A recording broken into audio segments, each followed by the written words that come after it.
We have breaking news this evening out of Germany, where Wales flop Aussie villain has been sensationally named as the man to lead the German national team at this summer's upcoming European Championships.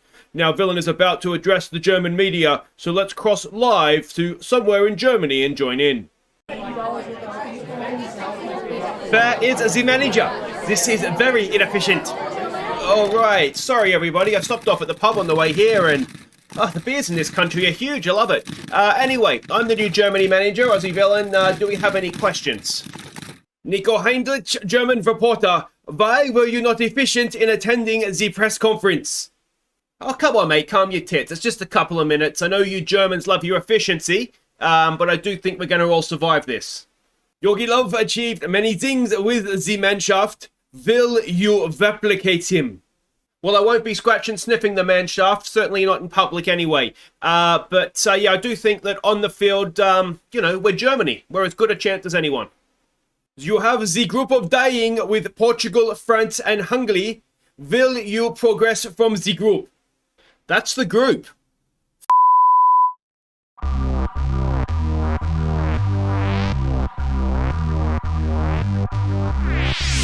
Hi guys, I'm Aussie Villain and welcome to Germany for Euro 2020. A little bit of YouTube, what's the one, administration off the top. If you're new to the channel, make sure that you are subscribing and ring the bell so you don't upload new episodes. And of course, hit thumbs up on the video, get this in front of many people as possible. It really does help the YouTube algorithm. Now, we've of course had unsuccessful campaigns so far with England and Wales to varying levels. But we're going to try the Mannschaft and see if we can get any success there with them. Now I'm going to try something a little bit different for this first the sort of intro video, the squad announcement video. Instead, and it was thanks to Citizen Nev, the idea. Instead of going through and individually showing each player, I'll show you the squad that we have here so you can have a quick look at it. I thought maybe what we'll do, and he thought it would be a good idea, is to show the first show the friendly so we can kind of see all the players in action as we go. So there's a few names there that are going to be unfamiliar to not just German fans, I'd imagine to everybody. But we'll go through the squad very, very quickly here, and then what we'll do, I've already played the friendlies, but we'll watch the highlights together, and I should be able to just green screen myself and sort of impose myself over the footage. So the goalkeepers we picked: Manuel Neuer, obviously very, very good, 100 caps coming up for him shortly. Marc-Andre ter Stegen, who we had at Barcelona, of course, in the beta of the game, and of the Football Manager, that is. And Bernd Leno are our three goalkeepers. The defense, Benjamin Hubner. This is going to be someone that's a surprise call-up. He has made his debut for us in the friendlies. Solid enough. One thing I have figured out with Germany, Niklas Süle we've called in as well. I think in hindsight I maybe picked one too many centre-backs. Matthias Ginter. But one thing I have figured out is that the German side, it's not Germany as we know it. It's going to be actually a lot tougher than I thought to get this team. I mean, we go, of course, in the group of death. Kimmich, of course, who was being called in. Yeah, I mean, it's going to be difficult to get out of this group of death. We should be able to beat Hungary, I would have thought. This is a new guy, Philip Max, from PSV, that we've called in. But yeah, it's not the greatest German side, I've got to be honest. A position of strength is very definitely midfield. So we've got Emre Can, Toni Kroos. We've also got, I don't know if I said that sounded wrong when I said that, but maybe I've actually said it right, which is why it sounds wrong to me. Gundogan, of course, from Manchester City. Leon Goretzka, as if we play him, he's just going to be sort of a box-to-box, do everything in there for us kind of guy. This is somebody that I think I called in, Kiram Derembe. Very, very decent looking indeed. Kai Havertz, obviously we called in Kai Havertz. Also, we've got Serge Gnabry. Marco Reus, who I really, really like, cutting in off that left-hand side with that finishing and first touch free kicks. Could be very, very useful for us. Kevin Volland, striking. This is where we start to get into weakness again. Centre-backs and strikers are the big, big weakness of this German side. Amiri, who is quite good as well, Bayer Leverkusen player. Timo Werner, he'll be up there missing chances for us left, right and centre. And the big surprise from second division, Dusseldorf, we've called in Hennings, who I actually think is quite a decent striker. Very, very well rounded. So we've given him a chance. You can see he's made his debut. He hasn't scored yet. But that's the squad that we have that we've called in. Now, we had 3 friendlies pre-tournament. The first one was against Japan. So let's go and have a look at that. So we'll watch the key highlights here. Now, it's a little bit awkward because obviously we can't see the pre-game screens and all that kind of stuff, the formations that we were playing. Japan was playing a 4-4-2. We were playing a 4-2-3-1 formation. You can see there Kimmich beaten quite easily, to be honest. This is, of course, in the 14th minute. Cross into the box, and then we had Kimmich again, maybe a little bit too close to the guy that scored the goal. We were 1-0 down early on against the Japanese, which wasn't ideal.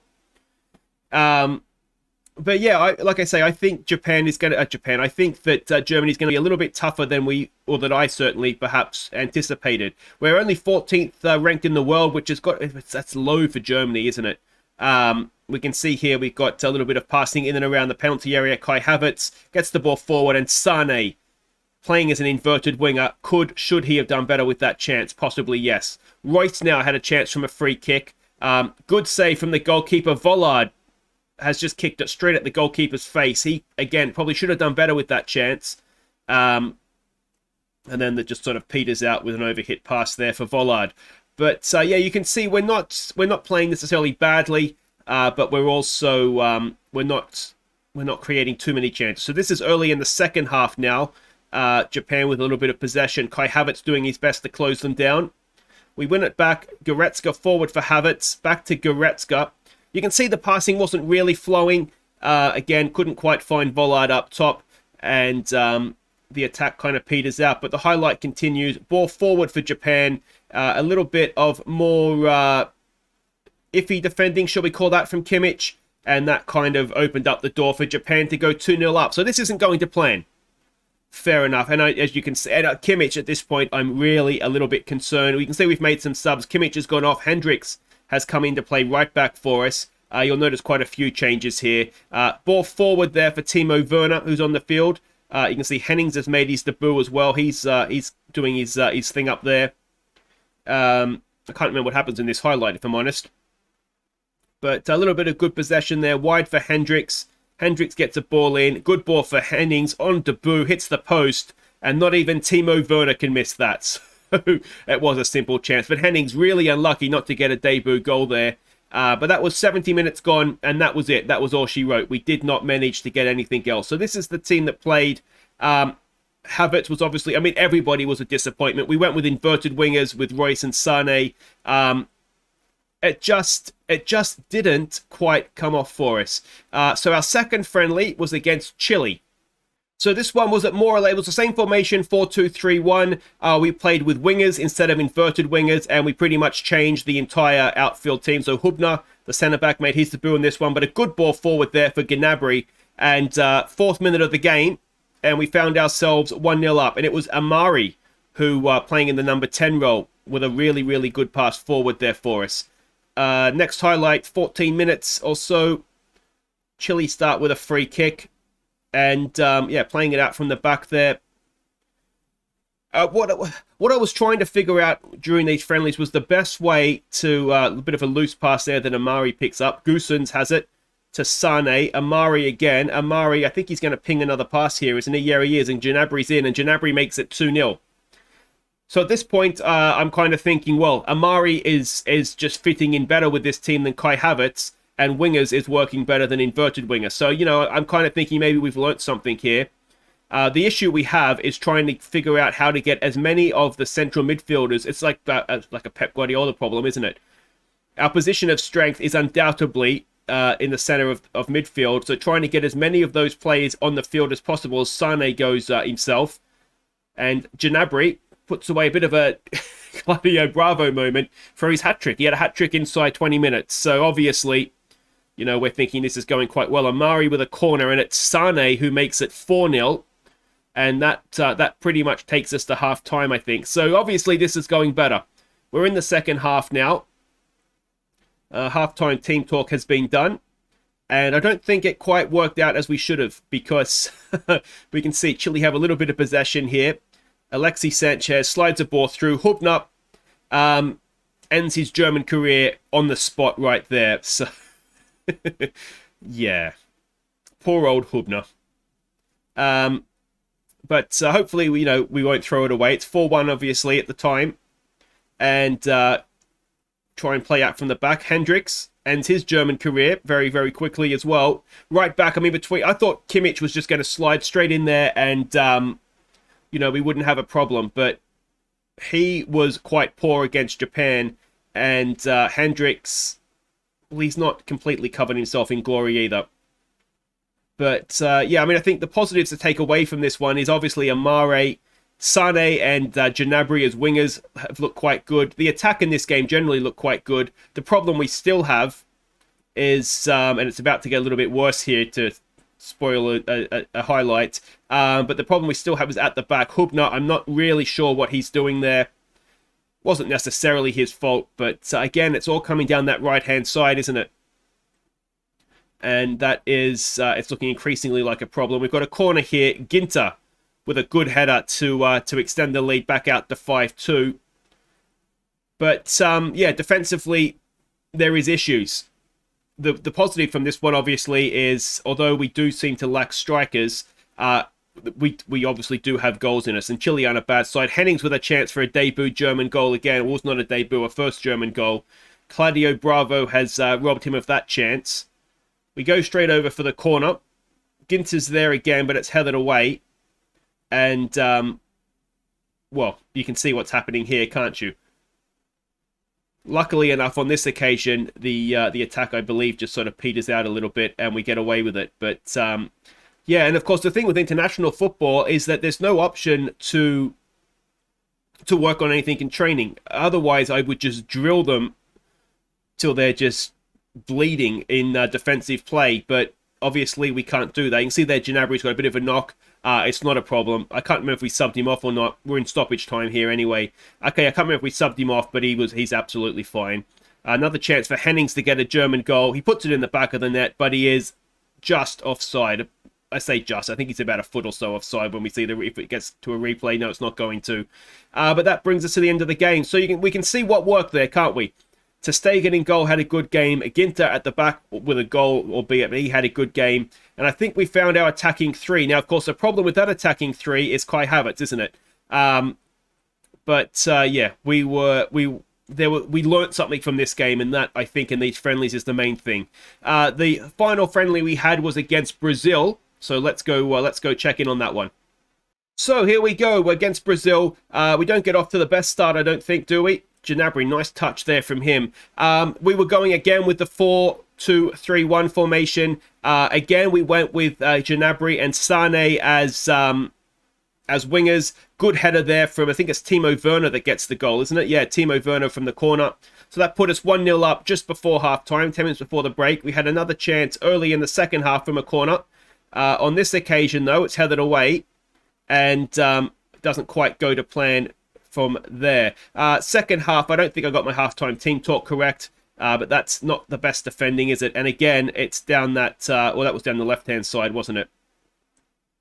I changed things. There was some slight tweaks we did at halftime. I sort of, at this point, figured that if we lose another goal from a corner, I kind of figured that Ginter is probably our first choice centre-back, so I was trying to find someone to play next to him.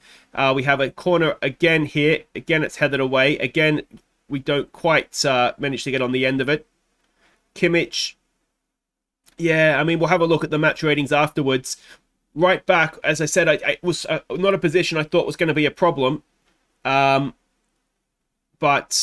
it's becoming a problem. The reason we've got Neuer in goal for this one is that he's club captain. He's the captain. You can see a loose pass there from Cruz, which you wouldn't expect. Not quite sure what our centre-back is doing there. Ginter does his best, but ultimately he's running a one-man show at the back, and we can't stop Neymar from getting himself a goal and making it 3-1. So at home, it's not the best way to head into the Euros, this is it, and it's about to get worse. As Kimmich, again, just can't defend. I'm not really sure what we do with him. A bit of more comedy stuff at the back. And that's 4-1. So, yeah, as I say, issues at the back, issues up top. And it's going to be interesting to see how we get on in these Euros. We did, of course, you can see here, have a chance to respond. I thought, yeah, 7 minutes, was it? Sorry, 87th minute. Maybe we could get a little bit of a comeback going here. Max with a cross. Dirembe gets it into towards the penalty spot, but nothing doing there. Nice bit of play here from us. I can't remember how this ends, but Max getting forward, the left back cleared away, and it probably ends badly, does it? Looks like. Friedrich, again, he's not covered himself in glory, has he? So I don't think he's the answer next to Ginter. And you know what's going to happen, don't you? It's going to be one of these things where we're never going to find our defensive duo at the back. And a decent save there from Neuer. Gets it forward. Ruiz? I've gone blank. And that basically ends the game. So there we go. We can see how things went. Cruz at least played well. Ginter himself didn't play well, but Rudiger, Friedrich, I mean, you'd say Rudiger potentially, maybe Jonathan Tah. Kimmich has been disappointing. Yeah, Havertz, I don't think we can start him. The one maybe other option I have is Havertz in the Gundogan role with Amiri up top. But yeah, so that's how the friendlies have played out. A very good game against Chile, and then two poor ones, to be honest. So what I need to figure out is what went right here and obviously went wrong in the other two. If you do have any suggestions, I'm all ears. Yeah, it's going to be tricky. It really, really is. This is not the Germany team that I thought we were going to be managing. But yeah, I mean, this is how we're playing. I'm thinking maybe something like this for the first game. If we drop Kai Havertz back a little bit deeper, potentially. I think Amari and the two wingers, I think they against Chile they earned their spot. And they weren't terrible against Brazil either. Werner, I think, has got to be the striker. He's the only guy that got goals in the pre-tournament friendlies. Kimmich at right back is, I mean, he's better. Where's Hendricks? He's better than Hendricks. But is he playing better? And I mean, the answer is, I mean, no one knows. They've both been terrible. Goossens, I think, maybe is a better defensive options over Max. So maybe we go with Goossens, but yeah, there's a lot of problems in this team, and hopefully we solve most of them before we're out of the tournament. But anyway, guys, if you've enjoyed that, make sure you hit thumbs up. Don't forget to subscribe if you're new, and we'll be back next time to start the tournament. It'll be France, and before that, Portugal in the group stage. We're in the group of death, and we begin with the death part, and then we just got to hope that maybe Hungary is the cherry on top, as opposed to us scrambling to try and still be in the tournament. But anyway, guys, that's all for next time. Until then, Open Aussie Villain. Thank you so much for watching. Take care.